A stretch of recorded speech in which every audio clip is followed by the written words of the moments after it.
One of the most exciting scientific findings of the past half-century has been the discovery of widespread trophic cascades. A trophic cascade is an ecological process which starts at the top of the food chain and tumbles all the way down to the bottom. And the classic example is what happened in the Yellowstone National Park in the United States when wolves were reintroduced in 1995. Now, we all know that wolves kill various species of animals, but perhaps we're slightly less aware that they give life to many others. Before the wolves turned up, they'd been absent for 70 years.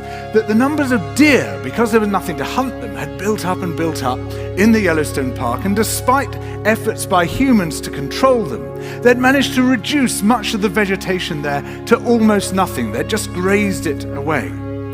But as soon as the wolves arrived, even though they were few in number, they started to have the most remarkable effects. First, of course, they killed some of the deer, but that wasn't the major thing. Much more significantly, they radically changed the behavior of the deer. The deer started avoiding certain parts of the park, the places where they could be trapped most easily, particularly the valleys and the gorges. And immediately those places started to regenerate. In some areas, the height of the trees quintupled in just 6 years.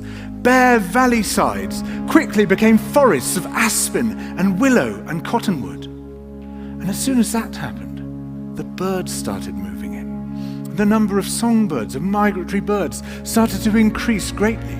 The number of beavers started to increase because beavers like to eat the trees. And beavers, like wolves, are ecosystem engineers. They create niches for other species.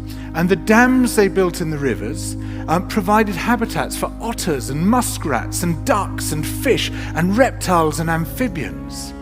The wolves killed coyotes, and as a result of that, the number of rabbits and mice began to rise, which meant more hawks, more weasels, more foxes, more badgers. Ravens and bald eagles came down to feed on the carrion that the wolves had left. Bears fed on it too, and their population began to rise as well, partly also because there were more berries growing on the regenerating shrubs. And the bears reinforced the impact of the wolves by killing some of the calves of the deer. But here's where it gets really interesting. The wolves changed the behavior of the rivers.